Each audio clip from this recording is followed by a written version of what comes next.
नमस्कार जोहार, आप देख रहे हैं झारखंड टुडे। चलिए जानते हैं झारखंड की मुख्य खबरों को। जेक ने बदला फैसला, बोर्ड में नहीं होगा बदलाव, पुराने पैटर्न पर होगी मैट्रिक और इंटरमीडिएट की परीक्षा। झारखंड एकेडमिक काउंसिल 2025 में पुराने पैटर्न पर ही मैट्रिक और इंटरमीडिएट की परीक्षा लेगा। इसी पर तैयारी की जा रही है। 50 अंक की सब्जेक्टिव परीक्षा, जबकि 30 अंक की ऑब्जेक्टिव परीक्षा और 20 अंक का इंटरनल असेसमेंट या प्रैक्टिकल के लिए दिए जाएंगे। 2024 में इसी आधार पर परीक्षा का आयोजन हुआ था। 2023 में यह निर्णय हुआ था कि 2025 में मैट्रिक इंटर की परीक्षा में 60 अंक का सब्जेक्टिव, 20 अंक का ऑब्जेक्टिव और 20 अंक का आंतरिक मूल्यांकन या प्रतियोगिक परीक्षा के लिए दिए जाएंगे। राज्य सरकार इसमें बदलाव करते हुए 2024 की तर्ज पर ही व्यवस्था जारी रखने की तैयारी कर रही है। ऑनलाइन आवेदन की प्रक्रिया जारी है। परीक्षा का मॉड्यूल जारी होने के बाद इसी महीने के अंत में जैक मॉड्यूल प्रश्न पत्र जारी करेगा। मैट्रिक और इंटरमीडिएट के लिए कम से कम 3 मॉडल प्रश्न जारी किए जाएंगे। इससे परीक्षार्थी स्कूलों में ही हल कर सकेंगे। परीक्षा लेने के बाद जैक सीबीएसई और आईसीएसई बोर्ड से पहले रिजल्ट देने की तैयारी में है। झारखंड में जेएसएससी कार्यालय का छात्र आज करेंगे घेराव। राज्य भर से छात्र पहुंचे रांची। सीजीएल परीक्षा रद्द करने और सीबीआई जांच कराने की मांग को लेकर आज सोमवार को झारखंड राज्य कर्मचारी चयन आयोग कार्यालय का घेराव किया जाएगा। इस घेराव में राज्य के सभी जिलों से छात्र व युवा शामिल होंगे। झारखंड लोकतांत्रिक क्रांतिकारी मोर्चा जेएलकेएम के वरीय उपाध्यक्ष देवेंद्र नाथ महतो ने शनिवार को पत्रकारों से रांची में ऑक्सीजन पार्क में यह जानकारी दी। देवेंद्र नाथ महतो ने कहा, सोमवार को पूरे राज्य से छात्र एवं अभिभावक रांची पहुंचेंगे। अपनी सुविधा के अनुसार ठहरेंगे। 16 को सभी अनुशासित होकर आयोग कार्यालय का घेराव और प्रदर्शन करेंगे। सोमवार को एक और आयोग डॉक्यूमेंट वेरिफिकेशन करेगा और दूसरी तरफ हजारों छात्र महाघेराव में शामिल होंगे। देवेंद्र नाथ महतो ने कहा कि सीजीएल परीक्षा में भारी गड़बड़ी हुई है। 21 सितंबर को जो परीक्षा ली गई थी उसके परिणाम में 82 स्टूडेंट का परिणाम जारी हुआ है, जबकि 22 सितंबर को परीक्षा के परिणाम में 2149 परीक्षार्थियों का परिणाम जारी हुआ था। यह अपने आप में अनियमितता को दर्शाता है। अभी तक कट ऑफ नहीं जारी किया जाना, कम मार्क्स वाले को सफल बताया जाना साफ संकेत है कि परीक्षा में भारी गड़बड़ी हुई है। सालों तैयारी करने वाले छात्र के साथ अन्याय नहीं होने दिया जाएगा। उनकी लड़ाई लड़ी जाएगी। झारखंड में जमी ओस की बूंदें, 7 शहरों में येलो अलर्ट। झारखंड में कड़ाके की ठंड जारी है। सर्द हवा के कारण राज्य के 14 जिलों का तापमान शनिवार को 8 डिग्री से नीचे रहा। शहरी क्षेत्र की बात करें तो शनिवार को गढ़वा जिला राज्य का सबसे ठंडा शहर रहा। यहाँ का न्यूनतम तापमान 4.5 डिग्री तक पहुँच गया। वही खूंटी का न्यूनतम तापमान 5 डिग्री रहा। वही ठंड के चलते कांके में कलुस्कीगंज में ओस की बूंदें जम गई। 7 शहरों में शीतलहर का येलो अलर्ट। सुबह में कुहासा के साथ साथ अधिकतम तापमान में सामान्य से काफ़ी नीचे रहा। करीब 4 किलोमीटर की रफ्तार से ठंडी और सर्द हवाओं ने कनकनी बढ़ा दी। राज्य के 7 जिलों के विभिन्न हिस्सों में अगले 24 घंटे के दौरान शीतलहर का येलो अलर्ट जारी किया गया है। इनमें रामगढ़, धनबाद, बोकारो के अलावा गढ़वा, पलामू, चतरा और गुमला जिला शामिल है। इन जिलों में शनिवार को भी न्यूनतम तापमान सामान्य से 5 डिग्री नीचे रहा। वही अधिकतम तापमान में सामान्य औसत से नीचे है। मौसम विभाग के अनुसार राज्य के अगले 2 दिनों तक न्यूनतम तापमान के बदलाव के आसार नहीं है। झारखंड के रांची में 7 घंटे गरजा बुलडोजर, 100 से ज्यादा दुकान मकान ध्वस्त, भारी संख्या में पुलिस फोर्स की तैनात। रांची में रेलवे की जमीन पर हुए अवैध निर्माण को शनिवार को रेलवे ने ध्वस्त कर दिया। हटिया रेलवे स्टेशन की यह जमीन पर थी और इस जमीन पर 60-70 साल से अधिक समय से अस्थायी दुकानें और अस्थायी मकान बनाकर लोग रह रहे थे। सुबह 11 बजे से शाम 6 बजे तक बुलडोजर से सभी दुकानों और मकानों को ध्वस्त कर दिया गया।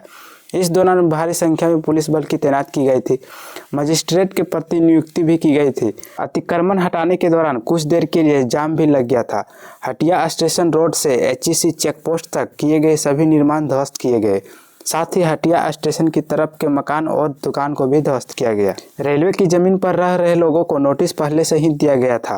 नोटिस देने के बाद सभी को जमीन खाली करने को कहा गया था। शुक्रवार की शाम को रेलवे ने मार्किंग कर सभी को अपनी दुकान और निर्माण हटाने को कहा गया था। निर्माण कार्य किए गए लोगों को शनिवार को ही कार्रवाई होगी, इसका अंदाजा नहीं था। सुबह 10 बजे से ही बिरसा चौक पर बड़ी संख्या में पुलिसकर्मी पहुंचे थे। सुरक्षाकर्मी और अधिकारी प्रतिनियुक्ति मजिस्ट्रेट के आने का इंतजार कर रहे थे। मजिस्ट्रेट के पहुंचने के बाद अभियान शुरू कर दिया गया था। झारखंड में अलर्ट, होटल लॉज पर क्यों प्रशासन की नजर, अतिरिक्त बलों की तैनाती भी। जेएसएससी सीजल परीक्षा को लेकर झारखंड पुलिस मुख्यालय ने अलर्ट जारी किया है। राज्य पुलिस मुख्यालय ने इस संबंध में रांची समेत अन्य कुछ जिलों से अतिरिक्त बलों की तैनाती की है। रांची में 16 को छात्रों को प्रदर्शन होना है, इसके लिए जुटान की तैयारी रविवार को ही है। ऐसे में रांची आने वाले वाहन रांची के विभिन्न होटल लॉज धर्मशाला पर भी पुलिस की नजर है। रांची के अलावा विभिन्न जिलों से 5000 से अधिक छात्रों का जुटान होने का अंदेशा पुलिस की विशेष शाखा को है। विशेष शाखा के मुताबिक आंदोलन को जेएलकेएम के अलावा भाजपा व आजसू पीछे से अपना समर्थन दे रहे हैं। बुंडू में बंद घर का ताला तोड़कर नकदी और जेवरात की चोरी। बुंडू थाना क्षेत्र के पुराना बाजार टोली में संतोष जायसवाल के बंद घर से चोरों ने 50,000 रुपए के जेवरात और नकद चुरा लिए। घटना शनिवार देर रात की है। संतोष का परिवार शनिवार की सुबह शादी समारोह में शामिल होने चाईबासा गया था। चाईबासा में उनकी साली की शादी थी। उसी रात चोरों ने घर का ताला तोड़कर 2 अलमीरा से लगभग 50,000 रुपए के जेवरात और नकदी चोरी कर ली।